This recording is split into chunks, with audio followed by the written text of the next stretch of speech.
Hello and welcome back to the Villa Filler podcast.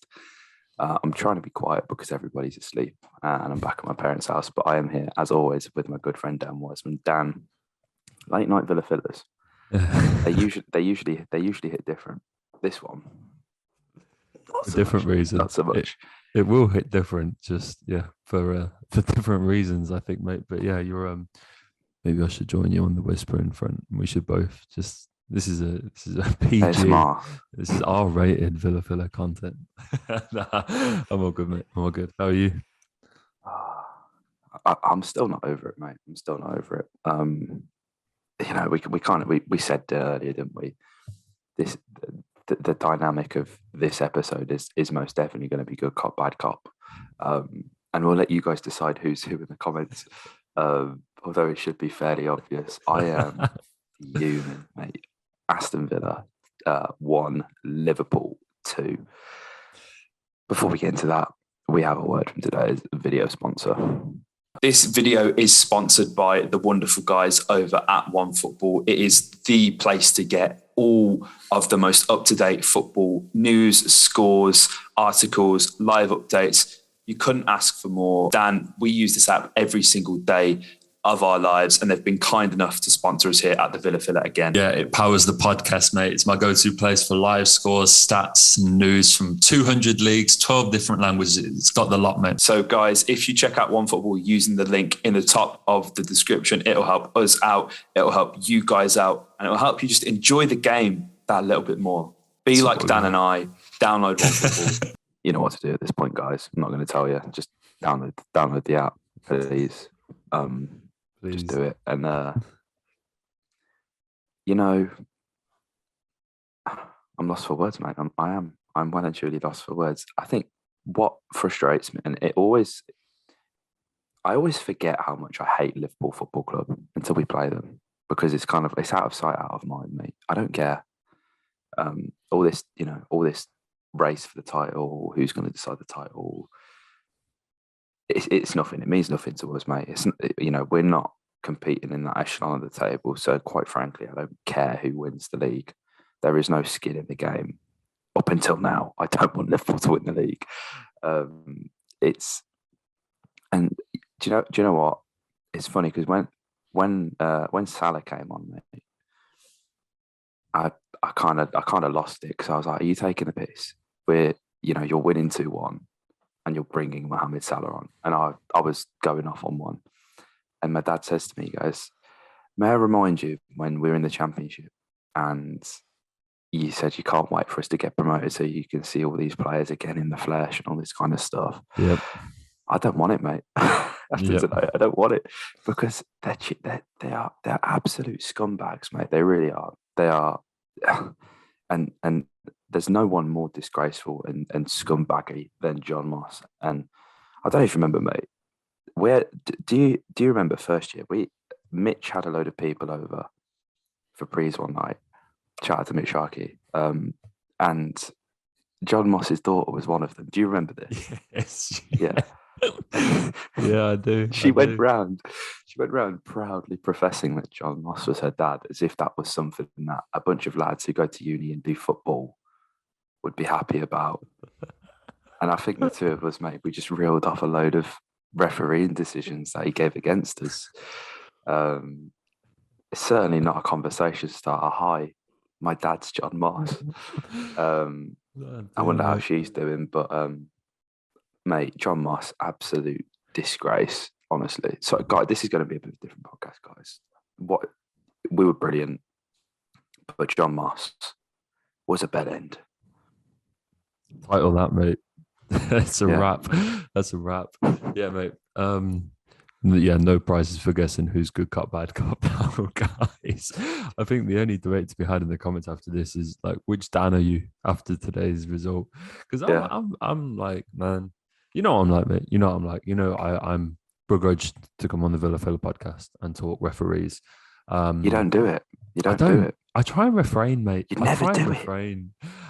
But today, let your hair down. Today we're gonna have a different conversation. Normally, it's just like, and today there's an element of the same, man, because it's like I always feel like it's a cop out, and you always should look internally after a defeat. And I still think you should, like, we made 2 mistakes today that cost us the goals, but ultimately the flow of the game is to a large part dictated by the referee. And I think, John Moss certainly didn't help us. But yeah, mate, I'm proud of the boys. They put in a really good performance. Shout out to a few guys in particular. Luca Dean, sensational down that left. He seems to be really hitting his groove now. He was really good against Burnley. Felt a bit begrudged actually after we came off air, mate, that I didn't give him his flowers for that game. So shout out Luca Dean. 2 great performances in back-to-back games. Marv, man, how we've missed you. If we'd had Marvelous Nakamba at full health for all 38 games this season, we'd be in such a better place. We really would. He brings something to our midfield that we just can't replicate. Douglas Luiz proving the Villa filler right, mate. I think we've been saying for the best part of 2.5 years now that he's not a 6. He's not. He showed that again tonight in literally 2 performances. One where he played as an 8 and he was sensational. One where he got dropped into a 6, and it was same old, same old. It's not his position. He doesn't play there. But for the most part, shout out Dougie Luiz. Danny Ings let the Villa fella down tonight, I thought, mate. He's had some chances, man. There was a bloke sat behind me, and I'm going to assume that he was directing this at Danny Ings because he wasn't really saying a player's name. But every time Danny Ings shot or did something or slipped or whatever, it was Danny Ings. Well, he didn't say his name. I just contradicted myself. He goes, "He's fucking useless. Get him off." And yeah, we've all heard him. That's going to sound really weird. Do you know what? It's a shame that we're not getting Charlotte to edit the audio for this one because that would be sensational. But he didn't have a good time, mate. You're right. He has a gilt edge chance early on with the header, beautiful cross put in by John McGinn. But there's nothing more the man can physically do. He's not Cristiano Ronaldo. He can't jump the height of like 3 lorries stacked on top of each other. He jumped as high as he could. Ideally, it's a downwards header. It just didn't work. Okay, that's fine. You can take that. But the few opportunities where the ball's being slid in and they're in situations, and Ollie even had one as well.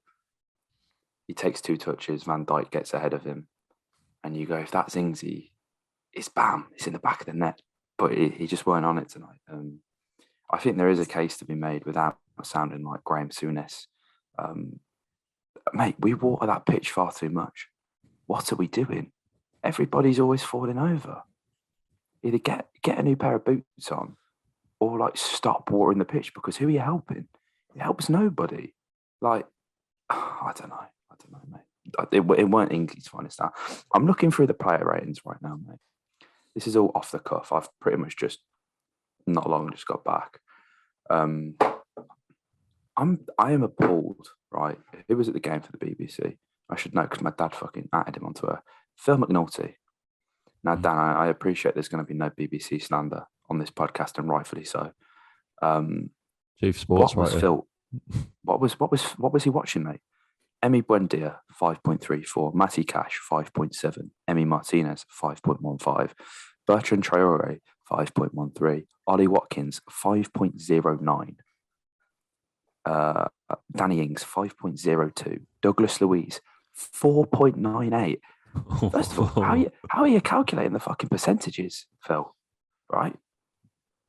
John McGinn, 4.98. Unless I've got this completely wrong, mate, which I don't think I have. No, I haven't. The only thing I would say is that I think there is an element of vote in the BBC ratings. I think it's part journo, part public vote. But I mean, I think that's scandalous. I was going to say that backs you up even more, doesn't it? Because that's more people. That's a consensus, isn't it? It is. What? And do you know? It hurts my brain, man, because again, I don't have the numbers with me. This is a really off the cuff. This is a really bad podcast from us guys. I'm really sorry. This is just a rant, and sometimes that's what you got to do. But I think I heard my dad say in the car that we had our passing accuracy was like 35% or something shockingly low like that. I felt we passed the ball really well in parts in this game. I thought there were some decent combinations that were at play. As you said, mate, Dougie had a really good game when he was playing further up the pitch. I don't really know what to say, mate. How close was the Ings offside, mate? It wasn't, unfortunately. It was not. It wasn't. Okay. There's a good 5 yards in that. It Right, was okay. yeah. It's a great finish. It is. It really is. Let me tell you, really good goal. But you know what I think today proved, mate, is like, after Burnley, I was like, you know what? Maybe we don't need another striker. Maybe Ollie and Danny can do it. And I was like, you know what? Maybe Mings and Chambers and Esri, maybe there is something there. Like maybe we get being harsh on these guys. But then it's when you go up against the top opposition, you sort of go, they are. And look, this is like top opposition. Like, don't get me wrong. I'm not saying we need to be going toe to toe with Liverpool. I actually think we did a pretty good job of that with this current playing squad. This is one of the great sides. Like, let's be real, man. These guys are on a quadruple hunt. that is nuts. And we really played well against them. I think we deserved the point. We were fantastic. We really went toe to toe with these guys. Gerrard was brave, and right from the outset, I think be interesting to see now what happens with Coutinho and Buendia in the next game. But the only thing I can really fault Stevie for is that Chambers or Tim should have come on for Dougie. But what is. But yeah, you sort of look at these positions in games like this, like Ty, and again, it's not him alone, but for the first goal especially, should be doing better there. And then you sort of, as you say, mate, you look at the chance that Watkins has had this game, you look at the chances that Ingsy's had this game, and you think, yeah, okay, it's all right.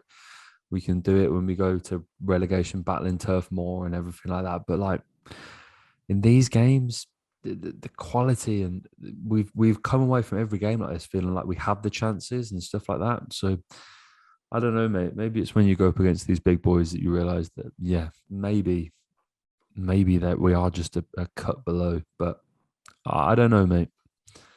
Is there not a foul in the first goal? I'm adamant there is. It's a whole mess, mate. It's a whole mess. To be honest with you, I thought so. I didn't think it was going to stand when it first went in. But yeah, I mean, we're letting Joel Matip score against us. By the way, yeah. Well, this guy is so unserious. You sort of look at it, and yeah, I mean, we've been pretty good at, I think on the whole at defending set pieces this year.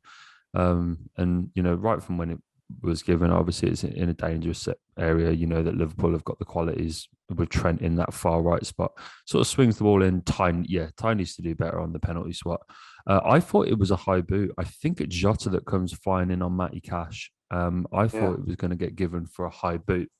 It doesn't. I think, in fairness, Jota's the one that gets the touch on the ball. Watching it now, plays it through to Verge. He tries to dink Martinez in it, and it's Matip that touches it in on the line.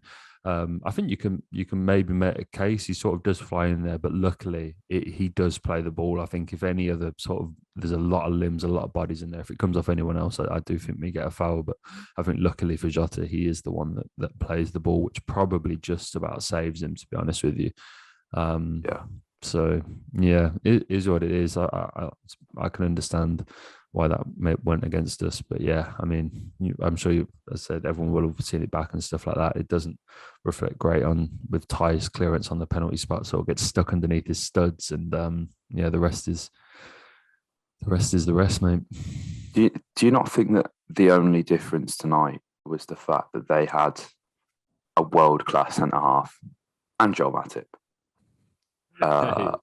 Like, whoa. That's the difference, mate. Come on, that is the difference. Like, realistically, this is what I mean, mate. This is what I mean. You see, there's a handball from Van Dijk. I'm sure there is. Yeah, in the box. That's contentious. But, that is contentious. Danny Ings and Ollie Watkins. I mean, anybody to get a sniff out of Van Dijk, you're going to be doing well. But Van Dijk isn't the one you break. Like, mate, we beat these guys 7-2. We beat these guys 7-2. It's an identical back four, except from they got a Joey Essex at left back today. Like, you have to pressure them. Alisson even proved that, mate. Ali put him under the slightest bit of pressure, and we was almost gifted a goal. Yep. Almost gifted a goal. And that's what annoys me. And I'm not, like, by no means, I'm like, I sound annoyed and I am annoyed, but I'm not annoyed at the performance because they give it the all. And that's all I can ask for. That is literally the only thing I come on this podcast and beg for every week is 100% commitment from these boys. And they give it. So I have no qualms with us losing this game to Liverpool. What I take issue with is the fact that the refereeing was appalling. I felt like it. I'm a bit. I think it's. Well, I don't know if this is controversial, mate. The substitutes, they were all shit. They genuinely were.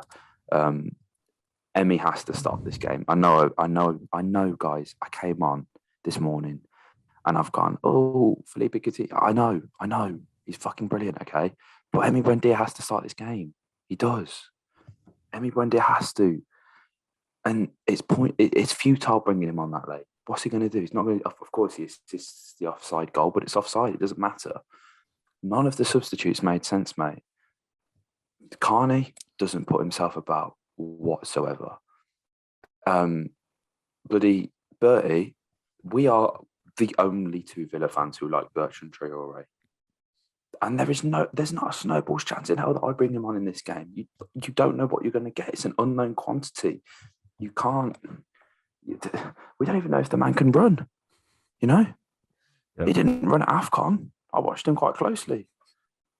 And Emmy, the substitute has to happen earlier so as he can have more of an impact on the game. I'm not going to sit here and slander Gerrard or whatever, but for me, them substitutes, mate, are questionable at best. Like, realistically. Yeah, as I said, I think I get what Gerald was thinking, which it will make all right. I get that we were starting to have a foothold in the game, and it's that sort of, okay, we know can we drop Dougie in there, risk a more offensive presence and go and take something. I get what he was trying to do. It's a gamble that didn't pay off, and yeah, we sort of look at it now. And as I said, I think that change needs to be either Tim or Chambers coming into that defensive mid. Yeah, Buendia for Coutinho, mate. It's like one of them where I was disappointed when I saw Emmy out the team, but I get it.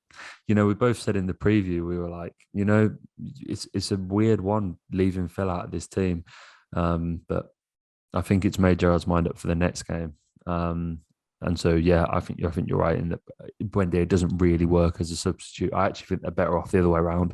I thought Coutinho was pretty good actually when he came on at Turf Moor. I think he's got we've seen, in his debut what he can do coming off the bench. So I think if there's an impact about the two there in Buendia and Coutinho, it's probably Felipe.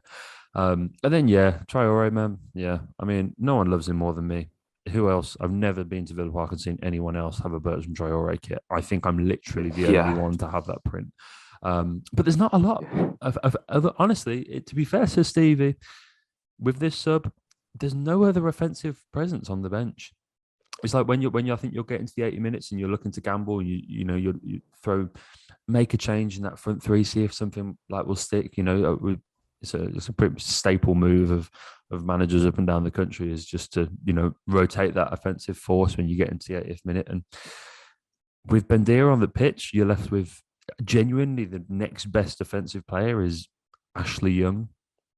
Like that's it. That's the only player you can bring on in that front three. So yeah, you're right in that Traore. Yeah, you don't really want to be bringing him on to try and save a game against Liverpool. I get that, and no one loves him more than me. But the bench is not the one. We as when you consider that they brought Mohamed Salah on the pitch and they still have Firmino on the bench untouched and Origi. And Thiago, sort of puts it into perspective. But yeah, that Traore stuff, he doesn't work off the bench anyway. I don't think. I struggle to think of a time where he's really made an impact at the best of times. To be honest with you, Bertie. Yeah. I think we've exhausted this chat, mate. I'd love to stand here and talk to you for longer, but it's quarter to midnight. Some positivity one time, mate. It's John. You have 30 seconds. John Moss is retiring at the end of the season. Is it? Oh, there we go. That's There the we go. last Villa game, I dare say, that John Moss will ever referee. I fucking hope so. Oh There my you go, God. mate. And, There you and go. if we ever see his daughter again, mate, Jesus Christ, she's going to get it in the ear. That was. It's just hope that doesn't get clipped apart of context. Her dad's on the beach next year, so yeah, and he was on the beach tonight, mate. Fuck me, he was on the beach tonight. I feel like, do you know what? Dougie scored. We didn't even speak about that. Dougie is throwing himself. Oh. This is number 8, Dougie, throwing himself for headers at the back post. I love it. Here for it. Give it me. This man we're playing at 6. Inject He's it. flying in at far post headers. This is what we've been running this agenda, mate. The train's just pulled out the station. Here we go. Full Let's get the steam flags ahead. out. Yes, Let's go. sir. Let's end on that. We'll end on Douglas Luiz being a bloody sexy man, throwing for headers, and 100 Premier League appearances. 24th birthday the other day. Shout outs. That looks like it was a fun party. Maybe we get invited next year if he's around. He owes us. Yeah, he does. He does. We are his only good PR, essentially, I think. So, Dougie, I appreciate the invite. May have got lost in the post. So, we'll allow it this year. Next year, we expect to be up in the high rise with you guys, chilling, partying, doing whatever you want. We'll be there. If you enjoyed this video, I didn't, but leave a like.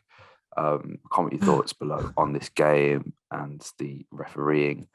And yeah, we'll be back soon for we've got a Palace preview that we'll do in the next coming days. I've sent you loads of ideas. I just can't think off the top of my head, mate. There'll be some videos. And they'll sound better than this one as well. And it won't be as ASMR-y, but yeah. If you've made it this far, let us know. Comment.